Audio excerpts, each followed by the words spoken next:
we're going to use the streaking grime. So the first thing we're going to use is a MIG 2011 heavy chipping effects. This is basically a water-based solution, equivalent of hairspray. We're going to spray this on the surface, give it a couple of 3 coats, each coat to dry. Then once it's dry, we'll apply the streaking grime, which I'll show you, and then we'll use water to get some nice streaky effects. So let's get the compressor on. Get it all noisy. Now the trick with this is to just get it on there, basically, not too heavy. The more you put on, the bigger chips you get if you're doing paint chipping, but the streaking grime is going to be enamel, so that's going to be a different kettle of fish altogether. So let's give this a go. I'm going to merely focus on the bottom half of the shield, actually. Now it is kind of hard to see what you're doing because the chipping effect is transparent, it's clear.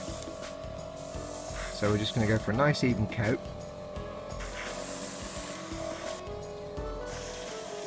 So you can see there it's a little bit lumpy. Now when it goes on it'll be all lumpy and bumpy, but that's fine. I'm just going to give it some air now and get it drying. Don't worry if it looks lumpy, that's not a problem, that's what it's supposed to do. This is effectively the barrier between the paint and the enamel paint we're going to put on there. And when you add the water later on, it will break this up, pull it away, and it will take the enamel paint with it, and that's how you get chipping effects.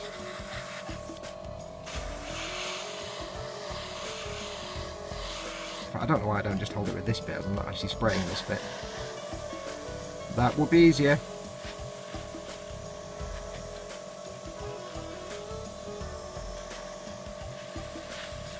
We want this first coat to be dry.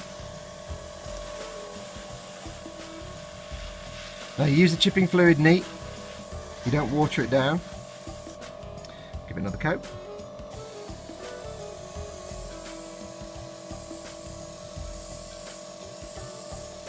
Now this stuff does dry clear, so it doesn't matter if it goes in other parts of the model really. You see I'm not being too careful.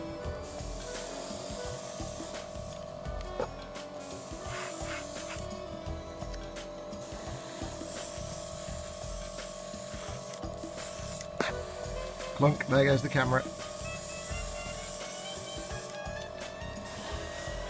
Now if you were using, as I say, acrylic paints on top, then this would be how you would do paint chipping. You've seen me do it on my perfect grade Zaku build. And like I said, the more of this you put on, I can never remember if you should get bigger chips or smaller chips. I can never actually remember. But this is basically the hairspray method, but using chipping fluid instead of hairspray. More reliable than hairspray because you're doing it for an airbrush, and chemically it's less random.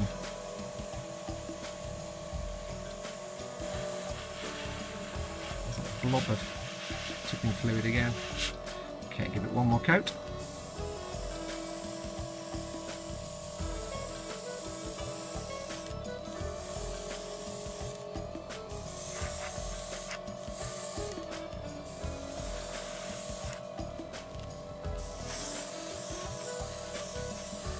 And you can go fairly heavy if you want, it just alters the effect that you get at the end. But we're not going to be looking for actual chipping on this. You'll see the effect hopefully if it works. I can't guarantee it will, it may go horribly wrong, but we'll find out.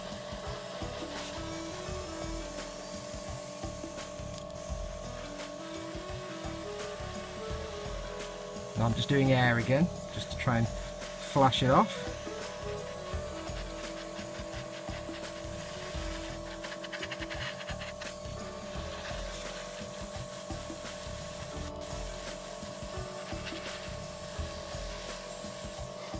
Okay, so while that's drying, I'll clean the airbrush. Now first thing you want to do is pour any excess chipping fluid back in your pot, because you don't want to waste it. You'll also need a lot of tissue for this. Here's how I do it. Get your tissue in, scrub it around. Ordinary water, tap water is fine. Remember this stuff is water soluble. Bit of tissue. I can't really show it on camera because the camera's in the wrong place. Bit of a back blow.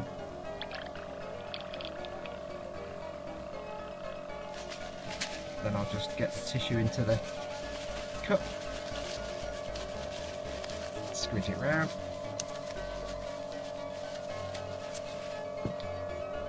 Bit more water. There we go. Back blow it again.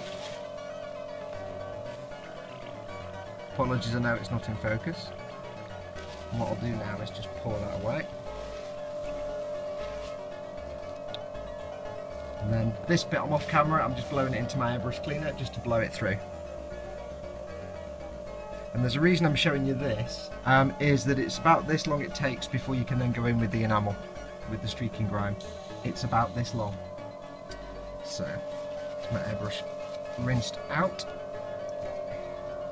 Let's give it a last go with the tissue, just to dry it out. Noisy that, innit? Right, streaking grime.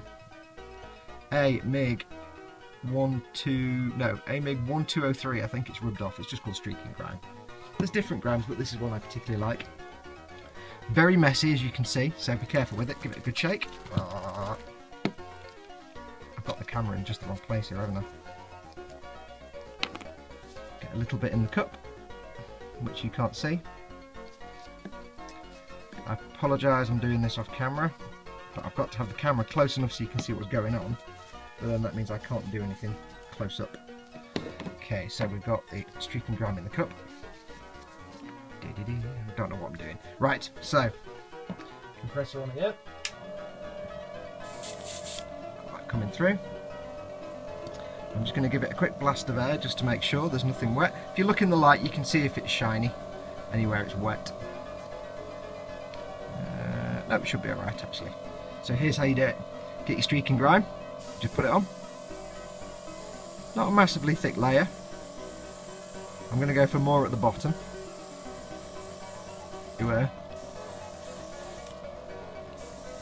You see it's this kind of gorgeous dirt and engine oil brown colour. Just fading it up from the bottom.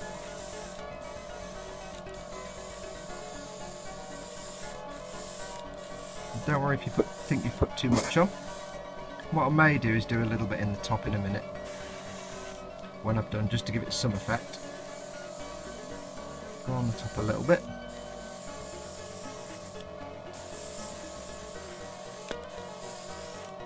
Right, that's going to do for that. So let me turn the compressor off. Airbrush on the stand. All you need now is a brush and some water. And all you're going to do is quite literally this. Take your brush, get it in the water, get a little bit off, very gently drag it. A bit less water.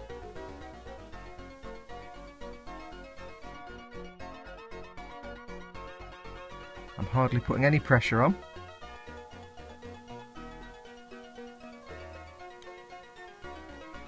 Almost no pressure at all.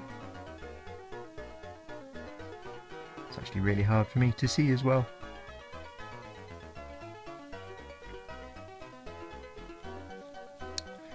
Water to go on the sides. I don't know if this will come out on camera. A bit down there, just to break it up.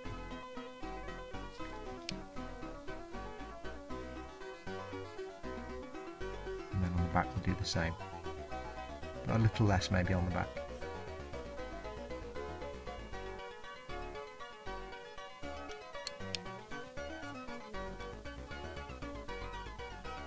Now it's time critical. You see I've dived straight in while the paint is still wet. If you leave this for a few minutes, you're going to have a real hard time getting the effect I want, and it's just going to look like dirt. So let's just get some scrapes. Now just get a piece of tissue, just gently pat it dry. I'm not dragging it, I'm just patting it dry.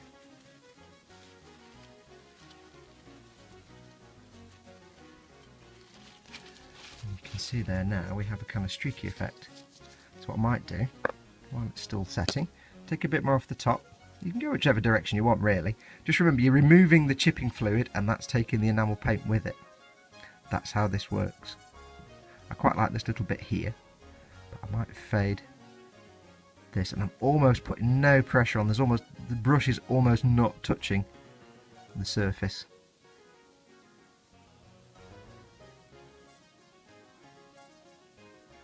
Run along the edge. That might show the edge up a bit. And if I'd gone a bit lighter with the streaking fluid, it wouldn't have been quite as dark brown. Let's just pat it dry again. Apologies if this is all out of focus. I'm having to work at a very strange angle.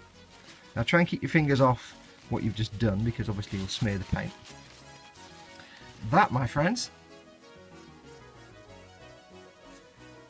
is one way of using chipping fluid and streaking grime.